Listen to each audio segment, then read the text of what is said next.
안녕하세요. 한겨레 21의 라이브 방송 이번이 두 번째인데 저는 한겨레 21 유석훈입니다. 오늘은 한겨레 21의 신다은 기자를 되게 어렵게 자리에 모셨는데요. 김양진 기자가 오늘 원래 출연 예정이었는데 목요일날 지방 출장이 있어서 저희 이제 신다은 기자를 모시고 진행하게 됐습니다. 오늘 라이브는 저희가 원래 이번이 두 번째인데 10분만 딱 진행하려고 해요. 빠르게 여러분들의 시간을 많이 빼앗지 않고 금방 진행해서 끝내도록 하겠습니다. 지난번 월요일 라이브 때 하이볼 기사를 쓴 제가 이제 간단히 진행을 했는데 1462호에 실린 기사였어요. 오늘 라이브는 1462호 대통령의 말 관련 표지 이야기를 다룬 신다은 기자와 함께 하려고 합니다. 이제 어제 윤석열 대통령의 취임 1주년이었죠. 한겨레 21도 윤석열 대통령의 취임 1주년에 맞춰서 표지를 다뤘는데요. 지난 1년 동안 독자분들은 좀 어떻게 보셨는지 궁금합니다. 저희 한겨레 21 기자들도 윤석열 대통령의 말과 표현에 좀 집중을 해봤는데 신다은 기자는 지난 1년간 윤 대통령의 말과 표현 중에 좀 가장 기억에 남는 게 있으신가요? 뭐 여러 가지 있지만 아무래도 가장 최근에는 일본 과거사 문제 관련해서 100년 전에 일어난 일 때문에 무릎을 일본이 꿇어야 된다는 생각은 받을 수 없다. 그 부분이 이제 어쨌든 우리로서는 국민기본권을 박탈당한 사건이잖아요. 근데 그걸 이제 옛날에 다 지나간 소시적 얘기처럼 이것이 소비되는 것에 대해서 특별히 조금 더 참담하게 느꼈던 것 같아요. 이번 저희 이제 기획 표지로 다룬 1462호에선 대통령의 어떤 노동이나 노조에 관한 화법과 표현에 대해서 다뤄주셨어요. 신다은 기자 이제 취재를 하고 기사를 쓰면서 좀 많이 들여다봤을 것 같은데 윤석열 대통령 인식 속의 노동, 노조 어떻게 인식을 하고 있나요? 이게 사실 이번에 노동절에 직접 페이스북 메시지도 올리셨더라고요, 대통령이. 예. 근데 사실 이걸 노동이나 노조를 담당하는 기자 볼 때는 취임 후 1년 동안 거의 똑같은 메시지가 계속 나오고 있는 거예요. 그러니까 뭐냐면 기득권이 있고 비기득권이 있고 약자가 있고 강자가 있고 여기서 강자와 기득권은 노조고 비기득권은 그 노조로 인해 착취당하고 있는 비조합원 이런 프레임을 계속 가지고 가면서 노조를 타파해야 되는 대상으로 보여주고 또 그것을 타파해야 되는 명분을 삼고 있는 그런 메시지를 계속 내고 있고 노동절에도 이제 소수의 강자만이 계속해서 살아갈 수는 없다 이런 취지의 메시지를 낸 적이 있습니다. 신다은 기자 기사도 보면 대통령의 상상 속에 있는 노조는 기득권으로 들어있고 노조가 아닌 분들이 이제 약자로 대통령은 그렇게 생각하는 것 같다라는 부분이 있는데 사실상 현실에서는 그렇게 명확히 나눠지지 않는 부분이 많잖아요. 좀 구체적으로 한번 설명을 해주시죠. 그러니까 이번에 아마 혹시 뉴스로 보셨을 수도 있는데 건설 노조 간부 한 분이 돌아가셨는데 만약에 이제 대통령이 계속해서 얘기하는 기득권이 비기득권을 착취하고 특히 이제 건설노조는 원희룡 장관 건폭이라고도 하고 할 정도로 기득권을 계속 호명했지만 이 건설노조가 있음으로 인해서 건설업계 최초로 이 유급 휴일근로 수당을 받았어요. 근데 그런 거나 주 1일 휴일 이런 거 불법 하도급 금지 이런 거는 건설노조에서 다 하는 거거든요. 그러니까 조합원만 하는 게 아니고 비조합원도 그 권리를 다 누려요. 그러니까 그건 무슨 얘기냐면 노조에 가입했기 때문에 강자라고 호명할지라도 그들이 만들어가는 노동처우의 개선은 약자라고 부르는 비조합원도 같이 누린다. 그러니까 결국은 근로시장, 이 노동시장의 약자라고 부르는 사람들이 함께 모여서 연대를 해서 강자가 되어가는 과정이지 강자와 약자가 물과 기름처럼 따로 분리되어 있는 것은 아닌데 좀 그런 면들이 좀 현실하고 좀 다르다.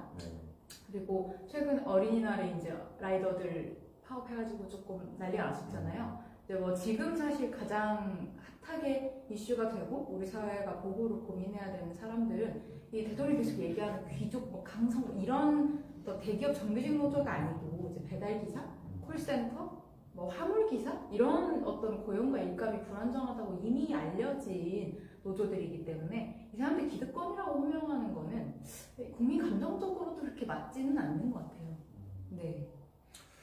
네, 그 윤석열 대통령이 노조를 이제 기득권으로 포장을 하면서 그렇게 계속 공격을 하는 이유가 좀 왜 그런다고 생각하세요?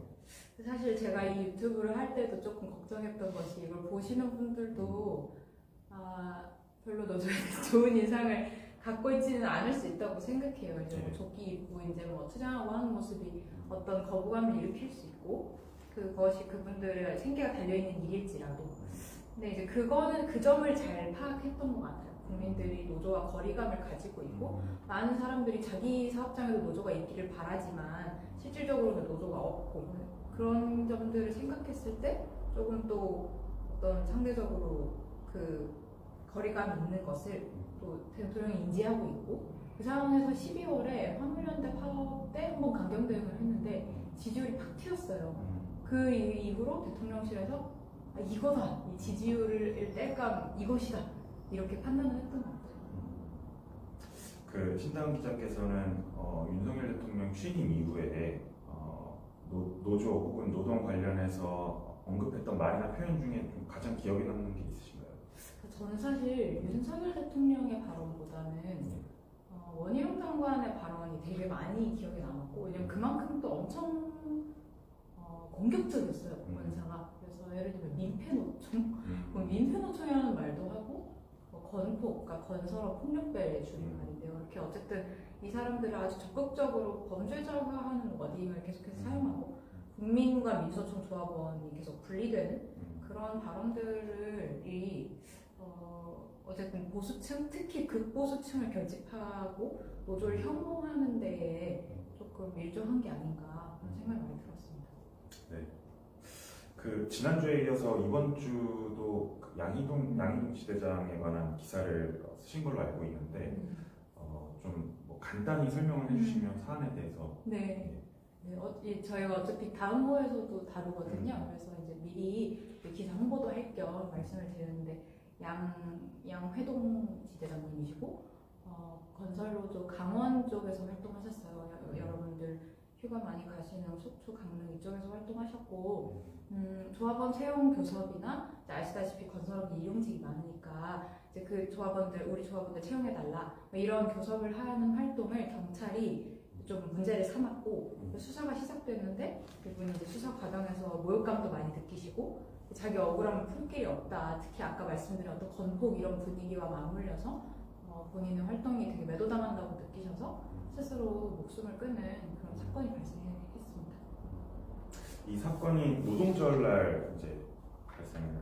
예, 맞습니다. 예.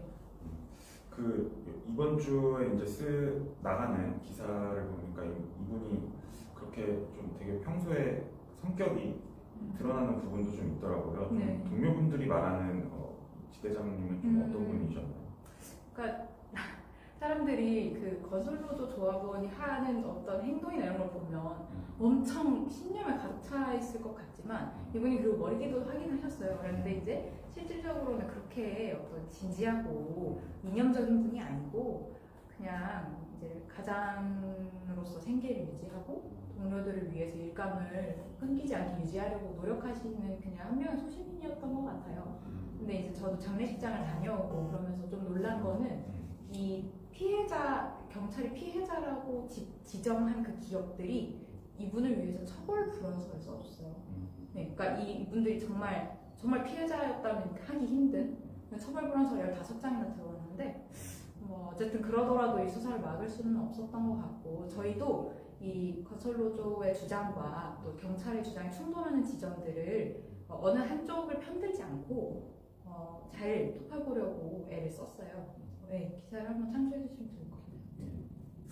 이제 마지막 이제 질문 순서인데요.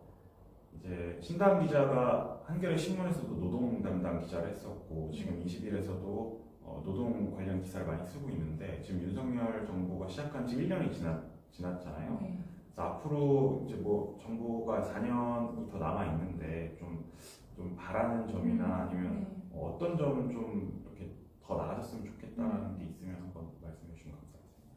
일단은 그러니까 벌써 이렇게 한 명의 목숨이 희생이 됐고 이제 그렇다면 그 희생 이런 정도의 어떤 갈등을 안고 갈 만한 노동 의제를 꺼내지 않으면 그러니까 노조형으로 5년을 갈 수는 없는 거잖아요. 정말 의미 있는 노동 개혁을 하다가 누군가 상처 입거나 반발하는 일은 있을 수 있지만 이렇게 어떤 노조라는 어떤 집단을 계속해서 어떤 혐오하는 방식으로 5년을 지낼 수는 없다. 새로운 노동의제가 필요한 시점이다. 저는 그렇게 생각하고 있습니다.